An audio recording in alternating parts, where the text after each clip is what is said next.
untuk hidup sederhana. Di konsep hidup tasawuf itu kesederhanaan. Dalam hidup nggak ngoyo lah, nggak ngoyo dalam mengejar duniawi. Jadi tadi ya istilahnya ya, bahwa yang sifat lahiriah itu adalah ilmu-ilmu fikih, ilmu syariah, sedangkan rohani itu adalah ilmu-ilmu tasawuf.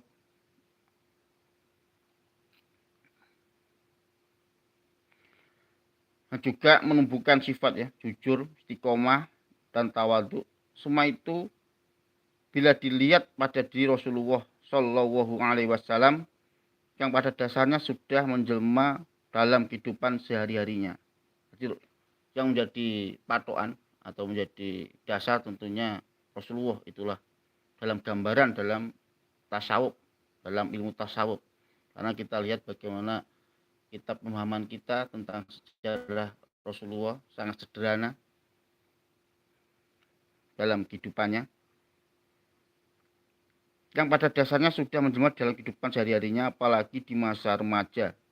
Nabi Muhammad SAW dikenal sebagai manusia yang digelari Al-Amin, Siddiq, Fatonah, Tablik, Sabar, Tawakal, Zuhud, dan termasuk berbuat baik terhadap musuh dan lawan yang tak berbahaya atau yang bisa diajak kembali pada jalan yang benar.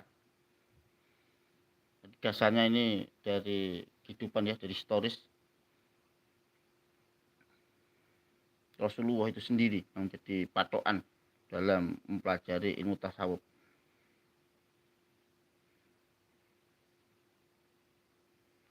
Termasuk berbuat baik terhadap musuh dan lawan. Jadi berbuat baik itu tidak hanya terhadap sahabat, teman, tapi juga musuh. Inilah yang dilakukan atau yang menjadi suri tauladan dari Rasulullah Shallallahu Alaihi Wasallam ya, dari Nabi Muhammad.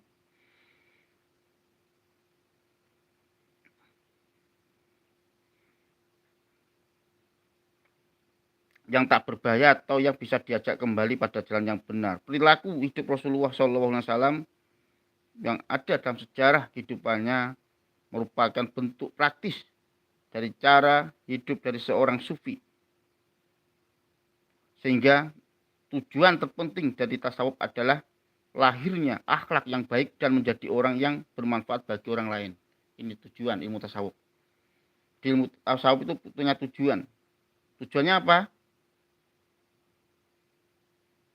Yaitu lahirnya akhlak yang baik dan menjadi orang yang bermanfaat bagi orang lain. Akhlak yang baik dan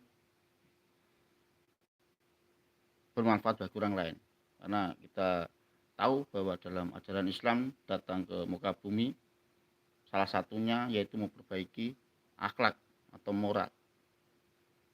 Di dalam ajaran Islam ada dua tadi ya yang perlu kita garis bawahi. Ada ilmu sifatnya lahiriah, itu ada ilmu syariah atau fikih, dan juga ada ilmu rohani atau disebut dengan ilmu tasawuf atau spiritualitas Islam.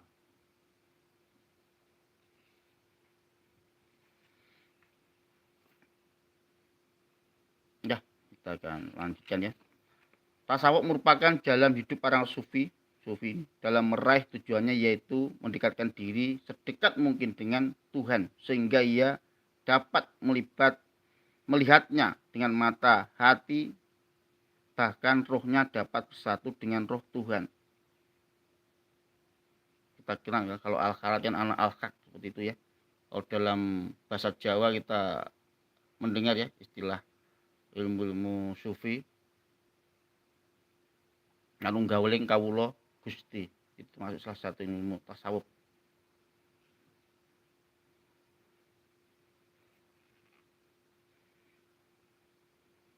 Kalau dalam ilmu tasawuf ada tingkatan. Yang pertama apa sih tingkatan ilmu tasawuf? Yang pertama yaitu imul yakin, dan kedua ainul yakin, dan yang ketiga hakul yakin. Maksudnya imul yakin seperti apa? Imul yakin kalau misalnya ada asap, ada api dari jauh, dia sudah terlihat asapnya. Dia sudah ada tanda-tanda ciri-cirinya, itu ilmu yakin. Jadi belum sampai ke melihat